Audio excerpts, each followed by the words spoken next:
गांव नागरपुर की सर्द हवा उस दिन कुछ अलग ही थी।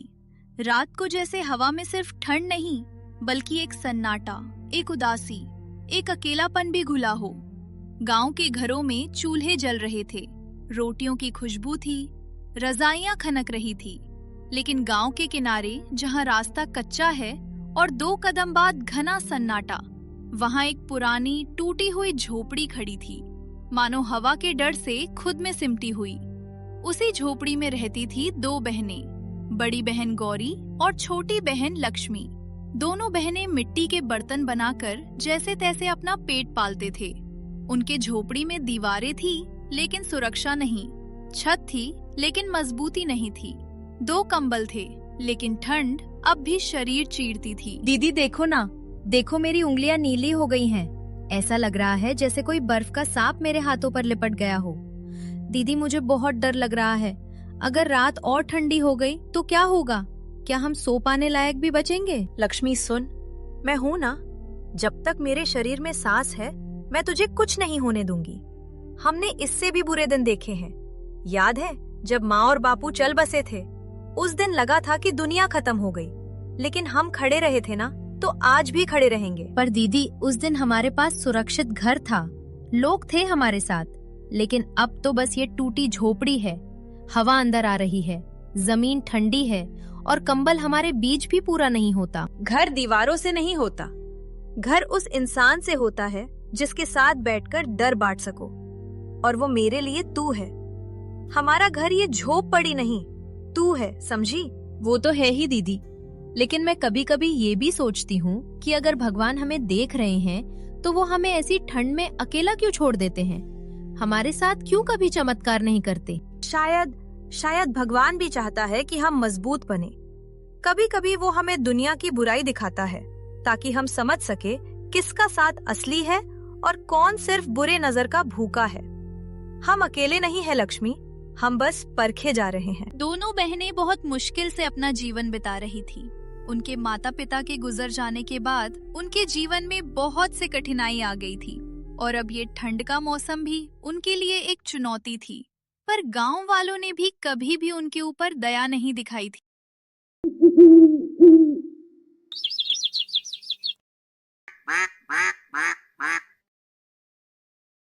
अगली सुबह जब दोनों बहनें बर्तन बनाने के लिए मिट्टी लाने जाते हैं, तब कुछ गांव वाले उनको देख के छिड़ जाते हैं।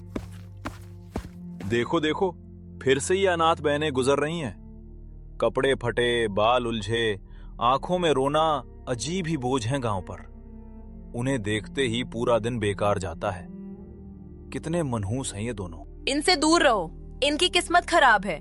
जिसके पास माँ बाप तक ना बच पाए, उनकी तदबीर भला किसी और को क्या देगी?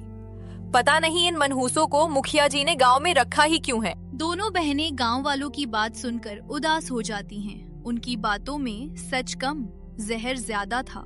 दोनों बहनें उनकी बातों को फिर अनसुना करके अपने काम के लिए निकल गए।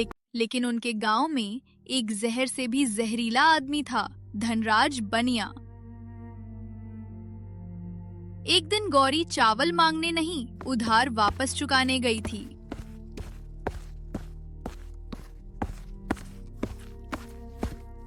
अच्छा तो आखिर आ ही गई। सोचा था तुम दोनों तो गायब ही हो गई। चलो बताओ अब क्या चाहिए? धनराज जी, पिछले महीने का उधार चुकाना था, लेकिन हम पूरी रकम नहीं ला सके। थोड़ा समय और दे दीजिए। हम अच्छी जगह तलाश रहे हैं जहां हम अपने बर्तनों को अच्छे दाम में बेच सकें। अरे ये बर्तन बेच के कितना ही कमा लोगी? और तुम दोनों कितना कोशिश करती हो अपना घर अच्छे से चलाने की, लेकिन कोशिश सही दिशा में भी तो होनी चाहिए। तुम चाहो तो मेरे घर आ सकती हो, काम भी मिलेगा और रात की ठंड भी नहीं लगेगी। धनराज जी, काम दिन में होता है, रात में कैसा काम कराएंगे आप? क्या बोलना चाहते हो? समझदार लड़की हो, सब समझती थी हो। जिंदगी में बचने के लिए कभी कभी लोगों से तालमेल रखना पड़ता है, वरना लोग कुचल देते हैं। और वैसे भी तुम दोनों को तो गांव के कई लोग देखना भी पसंद नहीं करते हैं। एक मैं ही हूं जो तुम दोनों का मोल जानता हो। गौरी ने बात नहीं बढ़ाई। गौरी समझ गई धनराज क्या बोलने की कोशिश कर रहा था।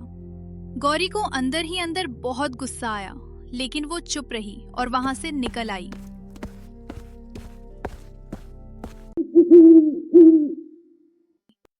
अब रात गहराती गई, ठंड और तेज हो गई।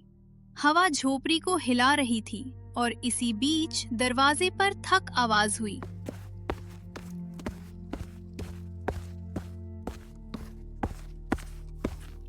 गौरी बाहर आई तो देखा कि गांव का एक व्यक्ति राघव आया हुआ था। राघव भैया, आप यहाँ इतनी रात को? हाँ तो अब और क्या करूं? आने को मजबूर जो कर दिया तुम लोगों ने।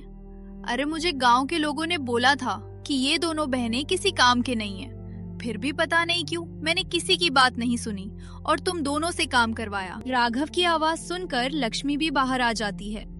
अरे राघव भैया, आप इतना नाराज क्यों हो रहे हैं? हम आपका ही काम कर रहे थे। आपको मिल जाएंगे आपके मटके। हमें बस और कुछ दिन दीजिए। हाँ भैया, आपने हमसे मटका खरीदने को सोचा, ये हमारे लिए खुशी की बात है। लेकिन मटके इतनी जल्दी कैसे बनेंगे? दिन में ज्यादा धूप नहीं निकल रही है।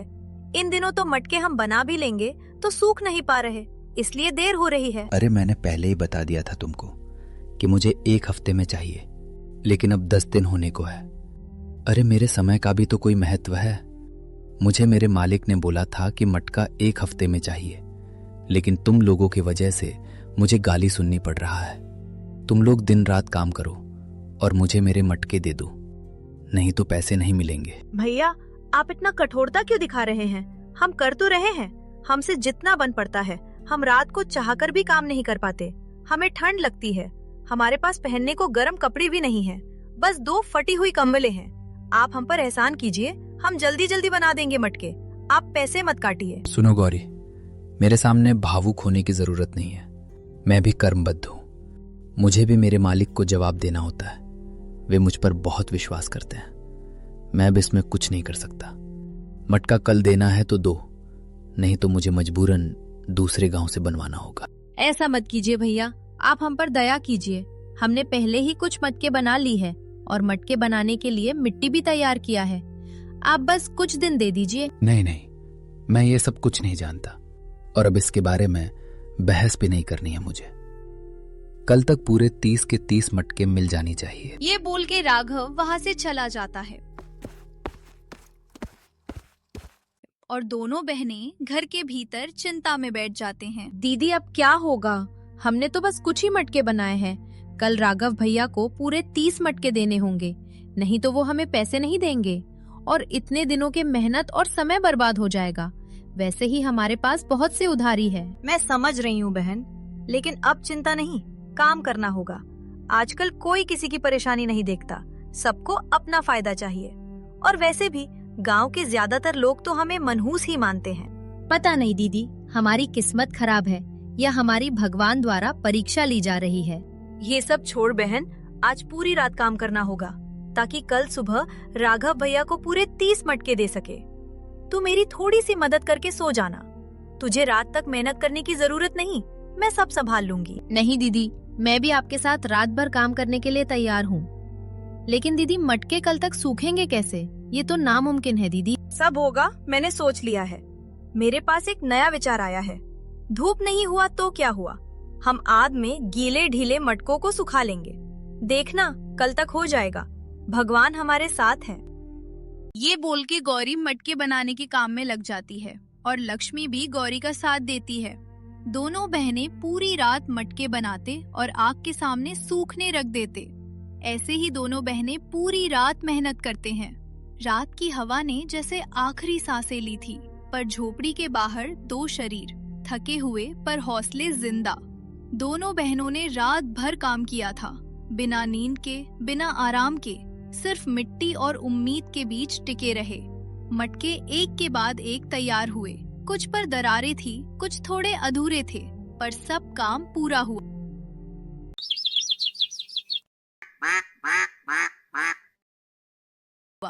रात खत्म हुई, लेकिन थकान इतनी कि जैसे पेट के अंदर कोई पत्थर रख दिया गया हो। गौरी और लक्ष्मी एक दूसरे का सहारा बनकर बैठी थी। दोनों आंखों में नींद के अल्फाज पर मुस्कान, आंसू से भी मधुर। दोनों कुछ समय बाद थके हरे घर के भीतर गए। लक्ष्मी, हमने कर दिखाया। पूरी रात बिना सोए मेहनत की, पर काम पूरा हो गया। तो देखना, धीरे धीरे हमारी थकान भी कम होगी और ये मटके भी बेचकर रोटी मिल जाएगी।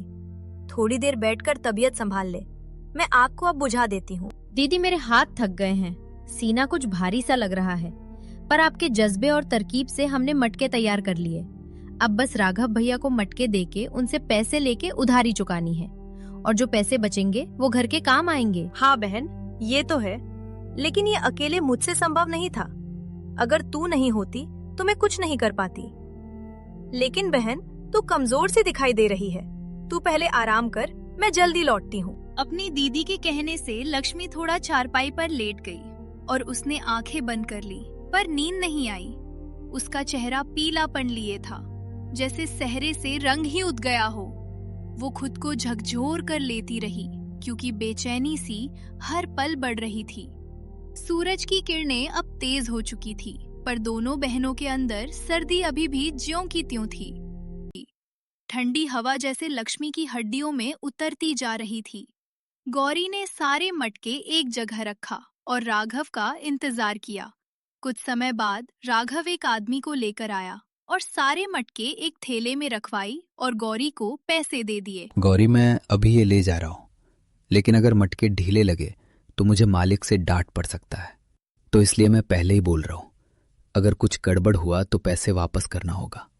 और हाँ, गांव वालों का कहना है कि ठंड बहुत भयंकर होगा इस बार, तो मैं कहता हूँ कि अभी से मेहनत करके ज्यादा से ज्यादा मटके बना लेना, ताकि कड़ाके की ठंड में काम न करना पड़े। राघव भैया, मटके हमने बहुत अच्छी मिट्टी से बनाई है और बहुत समय लगाकर हमने मटकों को अच्छे से सुखाकर मजबूती दे दिया है, तो आप परेशान मत होइए। और धन्यवाद, आपने हमसे मटके खरीदे और हमारे बारे में सोचने के लिए। मैं भी सोच रही थी ज्यादा ठंडी आने से पहले ज्यादा से ज्यादा मटके बना लूं। अगर आपको और कभी मटके चाहिए तो आप जरूर से बोलना। गौरी की बात सुनकर राघव ने सारे मटके ठेले में ले चला गया और गौरी घर के भीतर जाकर देखती है कि लक्ष्मी की सांसें अब अनियमित होती जा रही थी। बहन, तेरी तबीयत तो और भी बिगड़ रही है।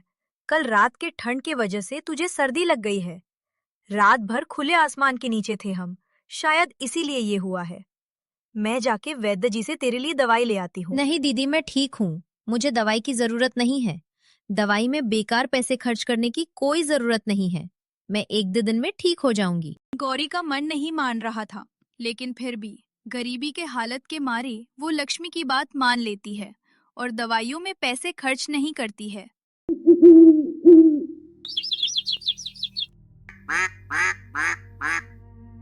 लेकिन दिन बीतते ही शाम को लक्ष्मी की ठंड और बढ़ती गई। उसके होठ नीले पड़ने लगे, चेहरा अगल बगल टेढ़ा सा हो गया। गौरी ने तुरंत उसकी माथे पर हाथ रखा, बुखार की गर्मी को ठंडा करने की कोशिश करते हुए। लक्ष्मी, बोलो कुछ, मेरी आंखों में देखो। क्या तुझे तेज बुखार है? बताओ, क्या तुझे दर्द हो रहा है? लक्ष्मी ने अपनी दीदी के छूने पर आंखें खोली और कहा, दीदी, सिर में आग सी जल रही है, लेकिन शरीर में ठंड और ज्यादा लगती है। मुझे बहुत ठंड लग रही है, मेरे दांत कट कट कर रहे हैं और शरीर बहुत दर्द कर रही है। गौरी की आंखों से आंसू छलक आए, पर उसने हिम्मत नहीं हारी। वे लोग कम उम्र के और ज्यादा पढ़ी लिखी नहीं थी, तो इसीलिए उनको बुखार को कम करने के लिए क्या क्या करना होता है वे नहीं जानते थे। ठीक है, मैं ठीक कर दूंगी। तू यहाँ बैठ, मैं पानी गर्म करके लाती हूँ। थोड़ा मालिश कर दूंगी और फिर मैं वैद्य जी को बुला लाऊंगी। गौरी ने लकड़ी जलाकर पानी गर्म करी और उसको गर्म पानी से मालिश दी, पर गर्म पानी से भी लक्ष्मी की ठंड कम नहीं हुई। उसका शरीर कांप रहा था और हर सांस कठिनाई से आ रही थी। गौरी ने लक्ष्मी का तापमान उसके माथे पर मापा। माथे पर पसीना और बुखार का संकेत साफ था। लक्ष्मी, तू मेरी बहन है और मैं तुझे किसी भी हालत में तकलीफ होने नहीं दूंगी। और मैं अभी वैद्य जी के घर जाकर उनको ले आती हूँ। तू बस थोड़ा सब्र रखना, और अगर वैद्य जी घर में ना भी मिले तो मैं किसी से मदद मांगकर भी दवा लाऊंगी। कोई भी कीमत चुकानी पड़े, मैं चुकाऊंगी। ये बोल के गौरी जल्दी जल्दी रात को ही बिना ठंड की परवाह किए वैद्य के घर उनको बुलाने जाती है। गौरी की किस्मत अच्छी थी कि वैद्य जी घर पर ही थे, और जब कुछ समय बाद वैद्य जी को गौरी अपने साथ ले जा रही होती है, तब गांव के कुछ बिगड़ैल युवक उनसे गलत व्यवहार करते हैं। ओहो, देखो तो ये सब क्या हो रहा है हमारे गांव में।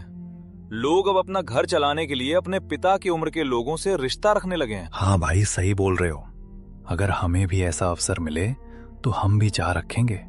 हम भी तो रोजगार वाले लड़के हैं, पता नहीं हमें कब मिलेगा ऐसा अवसर। गौरी पहले ही अपने बहन को लेके बहुत परेशान थी और अब ये सुन के गौरी को बहुत गुस्सा आया और उनके तरफ गुस्से में गई और बोली, अरे ओ रोजगार वाले पुरुषों, तुम लोगों को शर्म नहीं आती है क्या?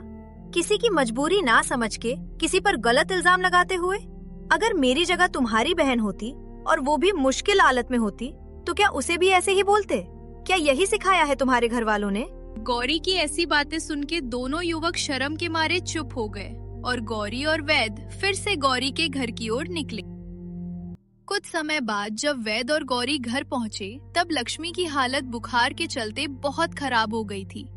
वैद्य जी ने तुरंत लक्ष्मी को देखा और उसे कुछ दवाई पिला दी और कुछ दवाई आगे के लिए दे दी। बेटी गौरी, तू अब चिंता मत कर, तेरी बहन अब जल्दी ठीक हो जाएगी। बस उसे ज्यादा ठंडी लगने मत देना और कुछ दिन तक गर्म पानी ही पिला। आपका बहुत बहुत शुक्रिया वैद्य जी। अगर आज आप नहीं होते तो क्या होता? आपने आज बहुत बड़ा उपकार किया है मुझ पे।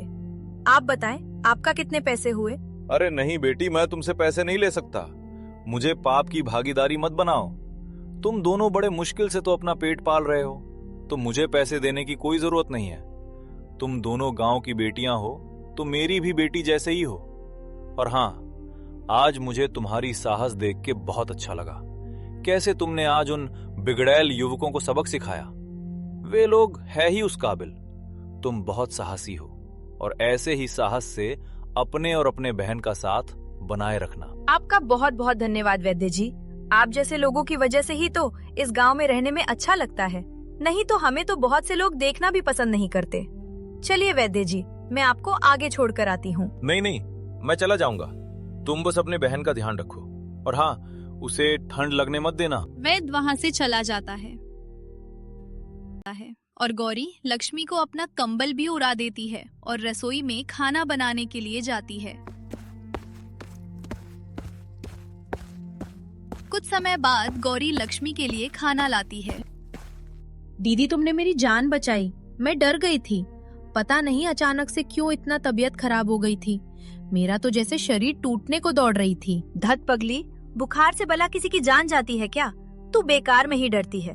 अब तू ठीक हो जाएगी, बस थोड़ा शांत रहे और खा पी ले। ठीक है दीदी, लेकिन ये बताओ कि दवाइयों में पैसे कितने गए और किराने के दुकान के उधारी चुकाने लायक पैसे बचे या नहीं? दीदी, तू ये सब चिंता मत कर। वैद्य जी ने पैसे नहीं लिया और अब से मैंने सोचा है कि तू ठंड में ज्यादा काम नहीं करेगी। तुझे बहुत जल्दी सर्दी लग जाती है और तू ऐसे ही बीमार पड़ जाती है। तू ऐसे बीमार पड़ती है तो मेरा दिल कांप उठता है बहन। हमारे पास ज्यादा ठंड के कपड़े भी नहीं है, एक रजाई भी नहीं है जो कि हम उसे ओढ़ के काम कर सके। तो इसीलिए तू चूल्हे के सामने या कंबल डाले हुए रहेगी। नहीं दीदी, मैं ऐसे आराम से बैठ के तुम्हें दिन रात काम करने नहीं दूंगी। मेरी भी इस घर के प्रति कोई दायित्व है।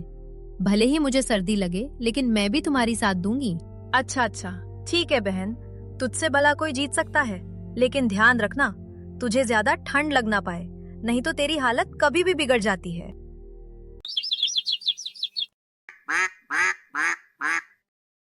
अगली सुबह गौरी रसोई के चूल्हे पर खिचड़ी हिला रही थी, पर उसका दिल कहीं और था। उसको अपनी बहन के लिए अब भी चिंता हो रही थी। लेकिन कुछ ही देर बाद ठक, दरवाजे पर दस्तक गूंजी। लक्ष्मी चौंकी। गौरी ने जल्दी से पल्लू सीधा किया और दरवाजा खोला। दरवाजे पर राघव खड़ा था और उसके पीछे एक सादे लेकिन गरिमामय कपड़े पहने उम्रदराज आदमी खड़े थे।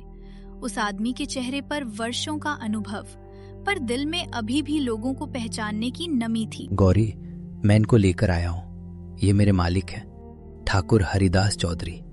जो मटके तुमने हमें दिए थे वो इन्हें बहुत पसंद आए। राम राम मालिक जी, अंदर आइए। मालिक जी झोपड़ी के भीतर तो नहीं गए, लेकिन उन्होंने झोपड़ी के चारों ओर नजर दौड़ाई और अनुभव किया कि दीवारों में दरारें थी, फर्श मिट्टी का, छत पर घास की चादर, लेकिन हवा में मेहनत की महक थी। बेटी, तुम्हारा काम बहुत महीन है। मटके मजबूत भी हैं और सुंदर भी। हमारे दही के कारोबार में ऐसे मटके खास काम आते हैं। दही मिट्टी के बर्तन में ही ठीक से जमता है। काफी जगह ढूंढी, पर तुम्हारे जैसा मटके बनाने वाली हाथ नहीं मिला। थोड़ी देर बाद लक्ष्मी भी बाहर आती है। लक्ष्मी की हालत अब भी ठीक थी, कमजोरी थी, लेकिन ठाकुर को सम्मान देने के लिए वो भी अपनी दीदी के पास खड़ी रही। हमने तो बस जरूरत में काम किया था मालिक जी। हमारे पास बहुत साधन नहीं, बस दिल और मेहनत है। अगर आपको इतना पसंद आया है तो आपका बहुत बहुत धन्यवाद। बस यही तो असली पूंजी होती है बेटी, बाकी सीख सीख कर मिल जाता है। तुम दोनों बहुत मेहनती हो और काबिल और संस्कारी भी, इसीलिए मैं आज यहाँ आया हूँ। मालिक, मैं कुछ समझी नहीं, आप क्या कहना? मैं साफ साफ बोलता हूँ, अगर तुम राजी हो तो अभी से हम हर महीने 300 मटके तुम बहनों से खरीदेंगे। कीमत हम देंगे और तुम लोग तय करोगे। गौरी ने अविश्वास में आंखें उठाई और लक्ष्मी की आंखों में चमक आ गई। 300? मालिक जी, हम 2 ही लोग हैं, लेकिन हम कोशिश कर सकते हैं। अगर आप वादा करें कि हमारे काम का आप अच्छा कीमत दोगे और हमें हमारी काम के लिए इज्जत दोगे, तो हम अपनी पूरी जान लगा देंगे। ठाकुर के चेहरे पर मुस्कुराहट आ गई और वो नम्रता से बोला, हाँ हाँ बेटियों, इज्जत पहले पैसे बाद में। हम तुम दोनों को अपना परिवार समझेंगे और कभी भी पैसों की कमी नहीं होने देंगे। तुम लोग चिंता मत करो, मुझे मेहनती और अच्छे दिल के लोग बहुत पसंद हैं और तुम दोनों भी उन्हीं में से हो। ठाकुर की यही बात गौरी के दिल में गहरी उतर गई। वो और लक्ष्मी बहुत खुश हो गए। तुम दोनों चिंता मत करो, मैंने तुम दोनों के बारे में इन्हें सब बता दिया है, इसीलिए इन्होंने तुम्हारे घर आकर बात की। ये अपने ईमान के बहुत पक्के हैं और कभी किसी गरीब का बुरा नहीं चाहते, बस समय के पक्के हैं बहुत। शुक्रिया राघव भैया, आपने हम पर यह बहुत बड़ा एहसान किया है। जहाँ कई गांव वाले हमें ताना देते हैं और लोग हमें मनहूस मानते हैं, वहीं आपने हमारे बारे में सोचा। पता नहीं आपका किस मुंह से धन्यवाद करूं। अरे लक्ष्मी, तुम दोनों मेरे भी बहन जैसे हो। बस उस दिन काम का चिंता था, इसलिए कुछ कठोरता से बोल गया था। मुझे माफ कर देना उस दिन के लिए। और हाँ, धन्यवाद मुझे मत कहो, ठाकुर जी से कहो। दोनों बहनों ने ठाकुर को हाथ जोड़कर धन्यवाद दिया और ठाकुर उन्हें मुस्कुरा के विदा लिए चला गया। राघव जाते जाते गौरी से चुपचाप बोला, गौरी, तुम लोग अब अकेली नहीं हो। गांव तुम्हें अब अलग नजर से देखेगा। जब गांव वाले जानेंगे ना तुम लोग ठाकुर जी के वहां काम करते हो, तो देखना सब लोग कैसे तुम दोनों से प्यार से बात करेंगे।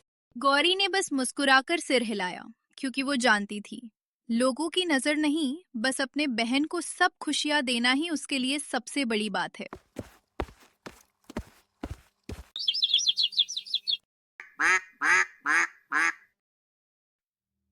कुछ दिनों बाद झोपड़ी के बाहर अब नई चाक, नए मिट्टी के ढेर, लक्ष्मी और गौरी के लिए ऊन का रजाइयां।